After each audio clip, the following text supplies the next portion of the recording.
Diceritakan di dalam hutan di bumi Nusantara, seorang bangsawan bernama Raden Wijaya beserta para prajuritnya sedang mencari lahan untuk mendirikan sebuah kerajaan.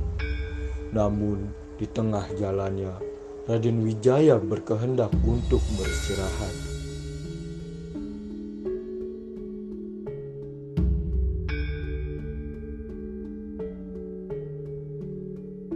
Patiku, hari ini matahari bersinar cukup terik.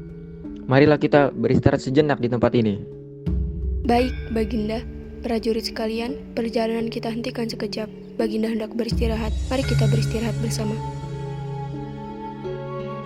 Semua prajurit pun beristirahat. Sembari beristirahat, beberapa prajurit membabat hutan untuk tempat Raden Wijaya beristirahat. Dan ada juga yang mencarikan makanan berupa buah-buahan hutan untuk Raden Wijaya dan untuk yang lainnya. Mahapati, ini ada sedikit buah-buahan untuk Baginda Raja. Buah apa yang kau berikan ini? Tentu ini buah yang bisa dimakan, bukan? Dan tentu ini tidak buah yang beracun, bukan? Tentu saja buah ini tidak beracun, Mahapati. Ini adalah buah maja dan buah ini aman untuk dimakan.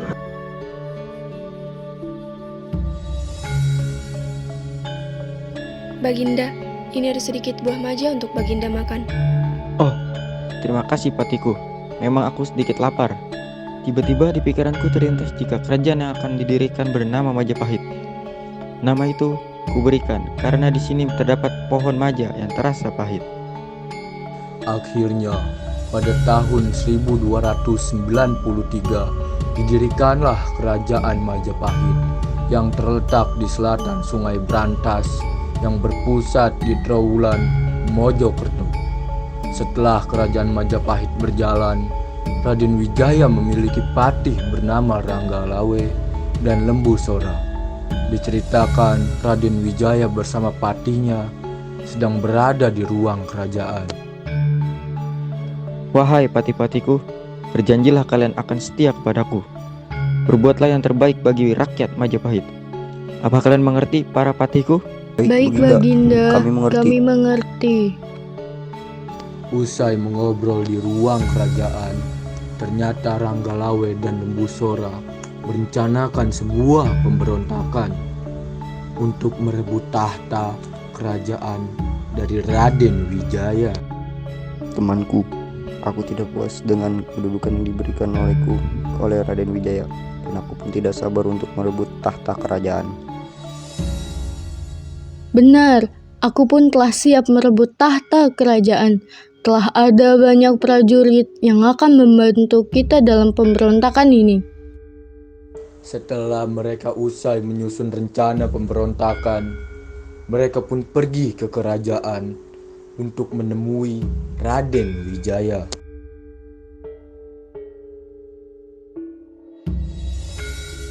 Hai, Raden Wijaya, mengapa kau hanya memberiku kedudukan seperti ini? Tak ingatkah kau dulu kita selalu bersama untuk mendirikan kerajaan ini? Benar, mengapa kau tak adil seperti ini? Kau memang manusia tidak tahu terima kasih. Apa? Kalian mengaku ikut berjuang untuk kerajaan ini? Kalian jangan mengaku-ngaku seperti itu. Yang berjuang untuk kerajaan ini adalah para pekerja yang dengan sukarela bersedia membangun kerajaan ini, dengan para prajuritku yang membantuku.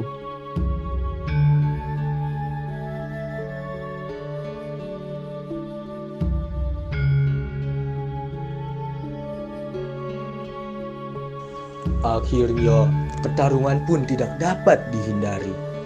Akhir dari pertentangan itu adalah sebuah pertarungan yang mengakibatkan Raden Wijaya meninggal. Dan untuk menghormati Raden Wijaya, dibuatlah patung dalam bentuk Dewa Wisnu dan Siwa. Raden Wijaya pun digantikan oleh Jaya Negara. Saat masa awal pemerintahan Jaya Negara, ia mulai dihasut oleh mahapatinya yang licik, saat di ruang kerajaan. Baginda, Baginda, Ada apa Mahapati? Kenapa kau terlihat sangat cemas? sepertinya keadaan kerajaan semakin gawat, Baginda. Memangnya ada kejadian apa? Keadaanku terlihat baik-baik saja. Kau tidak tahu, Baginda, banyak pejabat yang ingin mengkhianati Baginda. Mereka harus dihukum mati. Apa? Kalau begitu kau harus segera bertindak. Baik, Baginda. Seiring dengan berjalannya waktu, Mahapati terus menghasut Jayanegara. Namun, pada akhirnya Jayanegara sadar akan kesalahannya, mempercayai begitu saja sang Mahapati. Akhirnya, Jayanegara memutuskan untuk menghukum mati Mahapati tersebut. Dasar kau licik Mahapati. Kau menghasutku demi mendapatkan tahta kerajaan. Maafkan hamba, Baginda. Setelah Mahapati tersebut dihukum mati, kondisi mulai normal. Namun, tidak disangka, Jayanegara bermain intrik dengan istri seorang tabib yang bernama Tabib Tanca.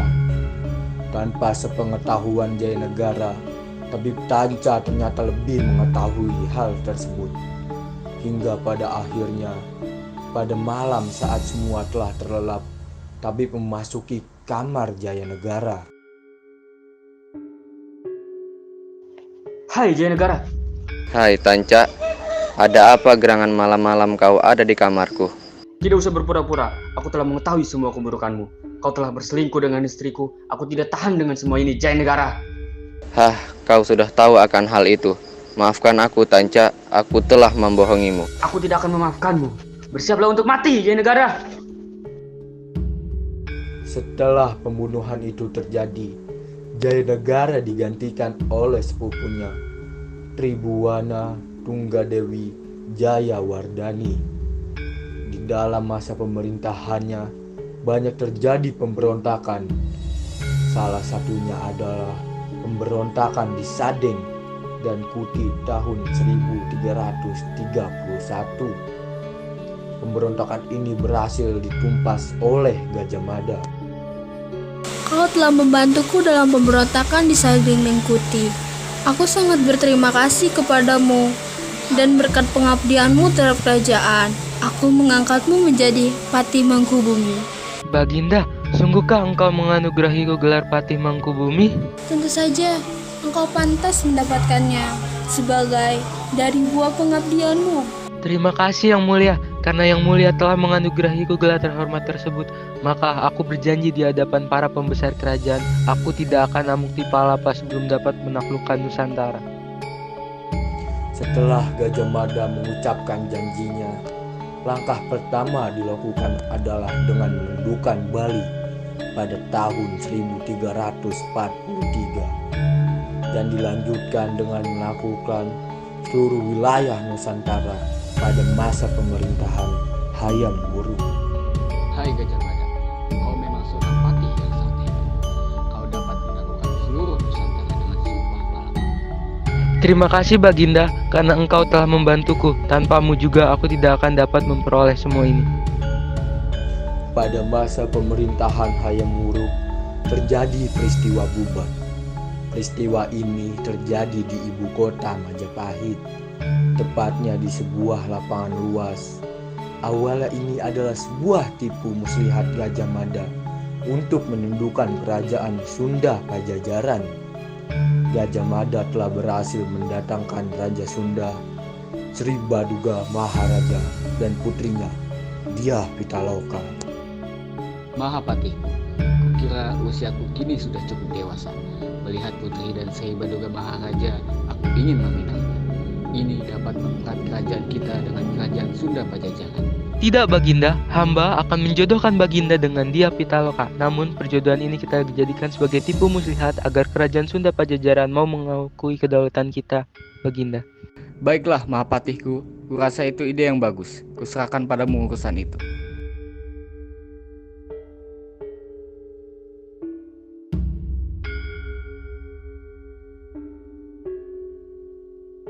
Hei kau Sri Baduga, rajaku Hayam Wuruk ingin meminang putrimu. Namun kau harus mengakui kedaulatan Majapahit. Apa kau setuju?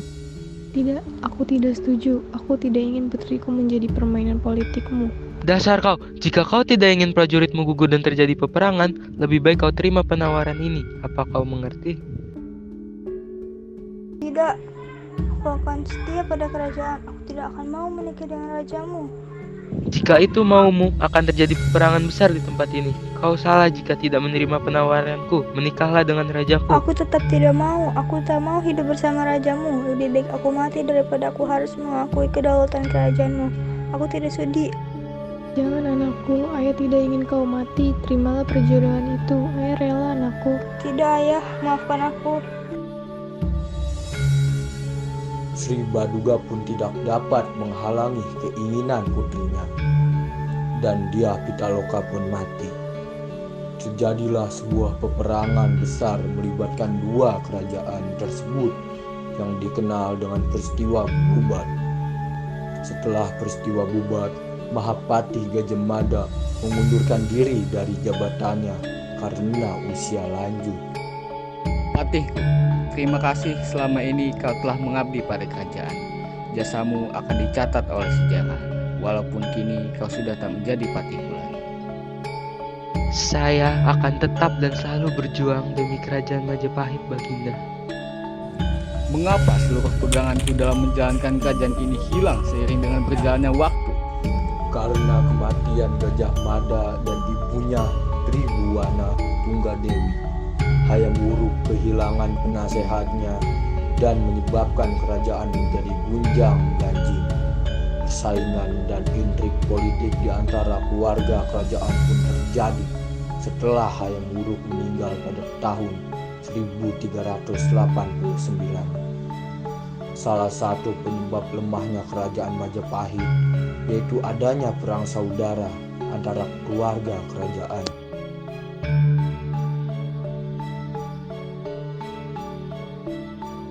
Wardani, kaulah yang pantas untuk menjadi raja, bukan suamimu itu. Dia tak pantas untuk menjadi raja.